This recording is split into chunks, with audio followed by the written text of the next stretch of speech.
Welcome, Madridistas. How are you all doing? As well as penalty. Let me say that first.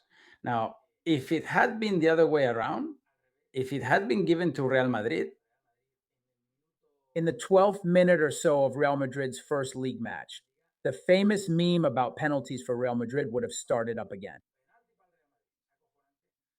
it's amazing that those chants, those memes, those recurring things always happen with the team that never paid off a head refereeing official. I mean, what about the team that paid off a head refereeing official with millions, 8.4 million to be exact? For more than 20 years, the only one who has done it in the history of Spanish football, which is Barça, doesn't get those chants, those memes, and those recurring things. Some come from the Bernabeu. That would be awesome. But in other stadiums, they don't do it.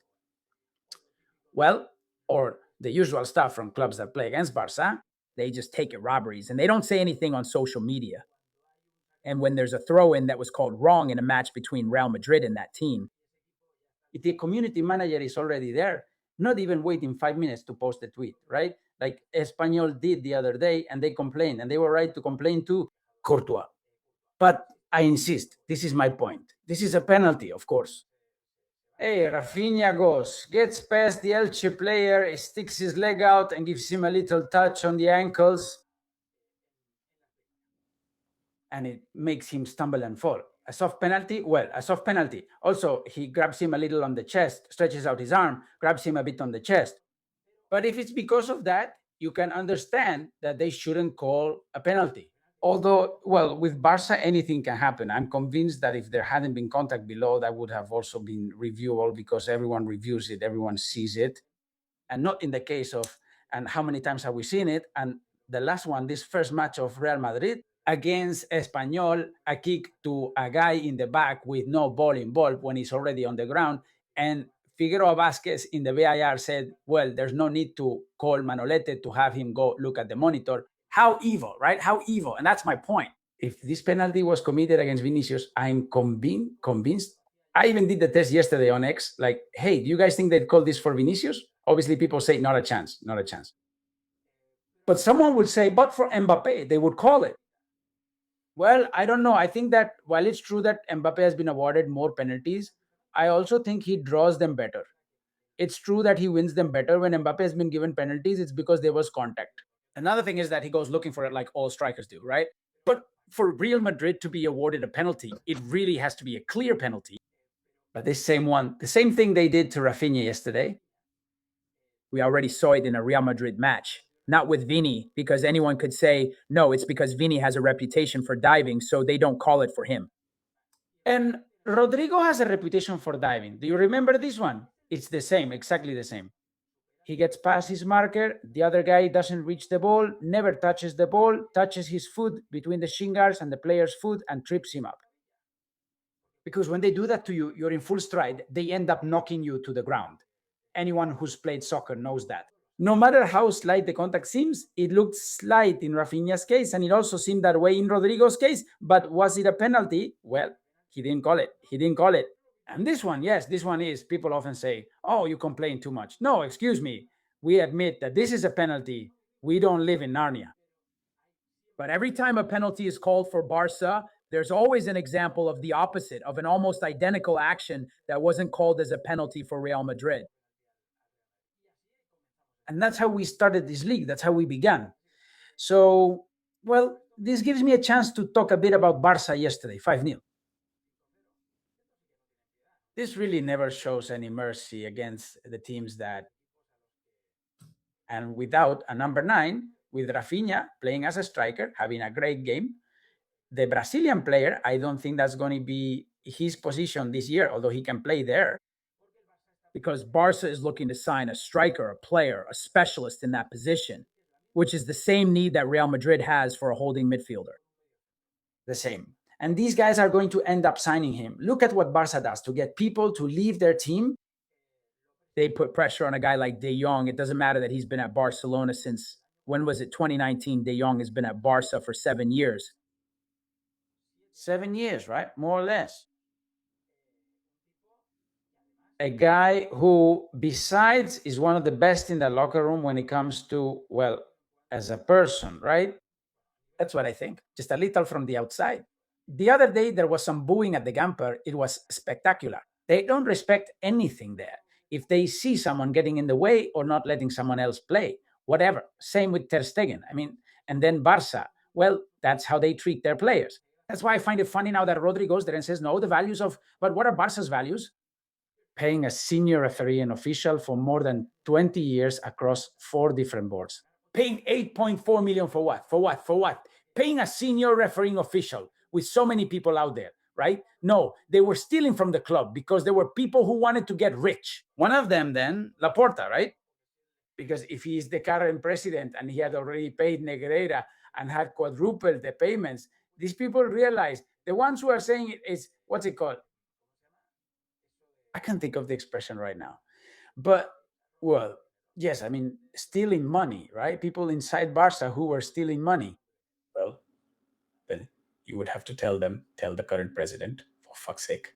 And besides, who believes that? I mean, doing it precisely with the head of the referees. But, well, that's part of another video, like I said. But let's get to that, to Barca's values. And what are those values too? Doing what they're doing to Valde, for example. That the kid, well, that leaves him out of the squad. I mean, pressuring the players to leave in that way. That sometimes we've complained not about not doing the same thing that Barca does, please, God forbid, but at least to put a little more pressure on the players we want to leave Real Madrid. Because, for example, in the case of Camavinga, well, he's getting in the way of a defensive midfielder coming in, which Real Madrid needs, because it's clear. And I'm sorry for poor Eduardo, I like him and all, but he's shown that he's not up to it. And that's one, or still one of those who are on the way out, but he doesn't want to leave. And Madrid, hey, obviously isn't going to use dirty tricks to make them leave, but it's a team that does do that. And I assure you they're going to have their number 9. I don't know if it'll be better or worse, but they're going to have their number 9. Because getting Julián is very difficult. Now, what's happening with Julián is an unbelievable circus. Seriously, unbelievable. You saw yesterday how he left. The club asked him not to go with his teammates to applaud. But doesn't the club, Atletico de Madrid, see that this was even worse for the player? Maybe that's what they wanted, of course, right? To single him out. The anger, which is very serious coming from a club. I mean, then they go after Real Madrid. But you see what Barcelona and Atletico de Madrid are like. When it comes to the Julián issue, all anyone's talking about today is the fans' feelings. If Julián did wrong, his agent did even worse because he was the one who led him to that. The kid is naive and clumsy, and the agent is a bad guy. That's how I see it from the outside.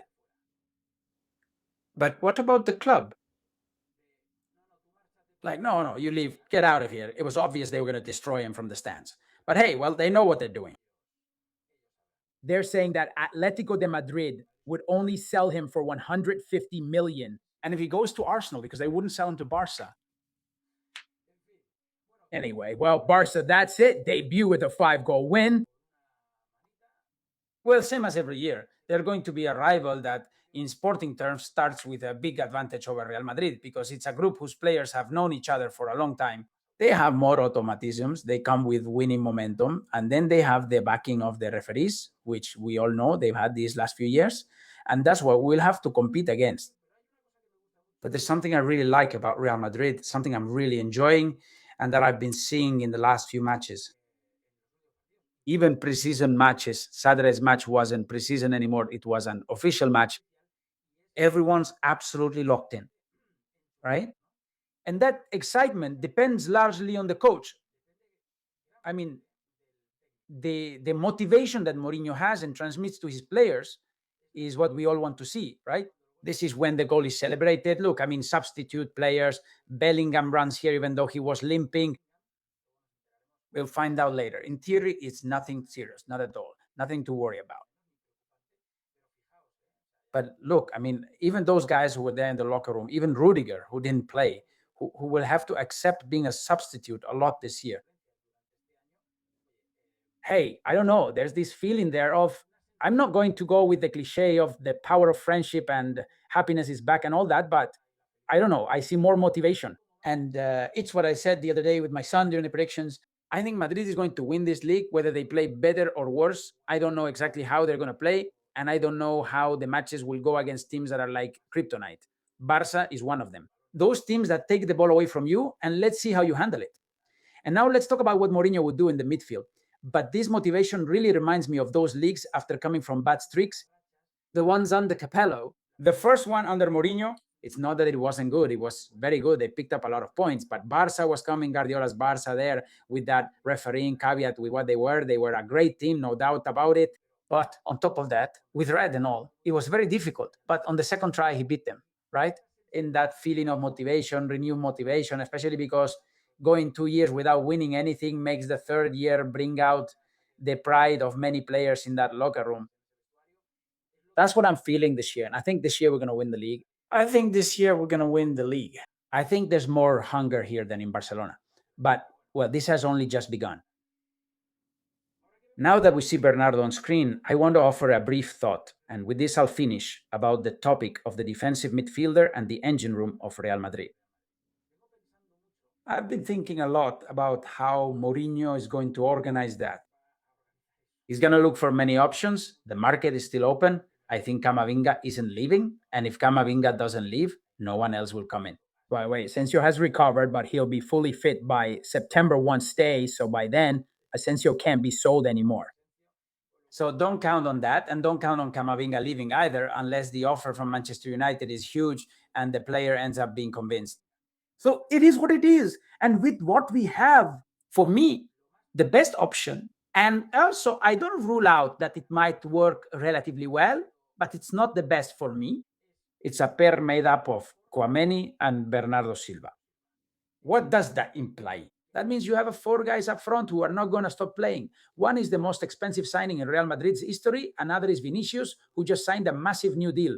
The other one is the president's golden boy, his own Vinicius.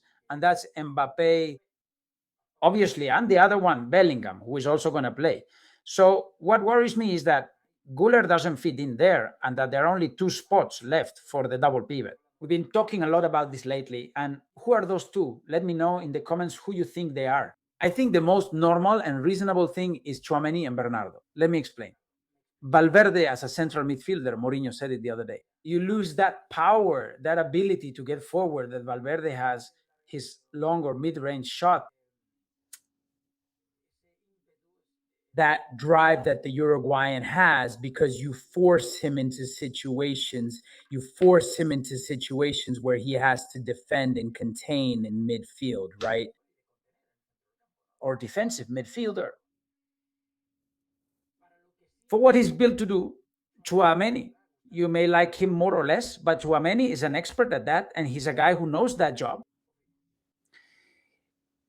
And next to him, there has to be someone, because Bernardo is not the kind of guy who, like Toni Kroos, can stop the pace of the game, say, give me the ball, everyone calm down, and so on. Bernardo is a guy who he has a very good touch. He makes himself available. He always tries to be the third man in passing triangles, to be free, unmarked, and to make everything flow better. And I think he's the best ally for someone like Tchouaméni, because if you mix him with Valverde, it's not the same. And let's not even mention Valverde and Tchouaméni. That's even worse. Or Camavinga and Tchouaméni, or Camavinga and Valverde. In all the equations, Bernardo comes up, and that role could be filled by Güler. But even Mourinho says that Güler is not yet ready to be at the base of the build-up. Or yes, occasionally, but not in a decisive way. Hey, maybe in games where Bernardo isn't there, he can put Güler in, but what worries me is that Bernardo doesn't have a replacement. Because he's a 32-year-old guy who already has a lot of miles on him and who has never played there consistently, even though he knows the job. But the most viable option, we've seen Mourinho with midfields, with, well, Capello, with Diarra and with Emerson. Well, it's true that Mourinho had Xabi Alonso, Khedira. I mean, we might have liked Khedira more or less, but Xabi Alonso was there. So for me, that's the most viable option. What I think will fit best, but this has a side effect, and that's Valverde on the bench. Valverde complaining, and not just Valverde, because we also know he has a difficult entourage. And for me, Valverde's position would be, and I'm sorry, because I love Valverde's style of play, and also I think he's a perfect weapon for Real Madrid, and I've always said that. When it comes to shooting, he's got the best and most powerful shot on the team for shooting from medium and long range.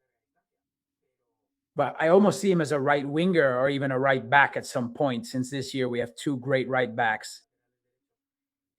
But as a right winger, when Diomande isn't playing, because Valverde has shown that he works very well there. But the midfield too, I just can't see it in any combination, in any, the way things are right now. It would be different if you had a central midfielder capable of, I don't want to mention again, because then they say I'm still hung up on you know who, or someone like Bodi, the Moroccan, or someone like Vitinha. That would be something else, because that's the kind of central midfielder who not only does a good defensive job, but also is one of those who can control the game. He has composure, creates a lot. Tchouaméni creates less. He's very good at defending, but creates less. And next to someone like that, like Vitinha or Boadu, Valverde could play. Next to Tchouaméni, I don't see it. Even less next to Bernardo. Even less next to Camavinga. So, well, that's what I think about Real Madrid's midfield. Take care. Give it a like if you enjoyed this video. Please subscribe to the channel, comment, share your thoughts on this topic, and hype up the video. It really helps the channel. And I'll see you in the next one. Bye.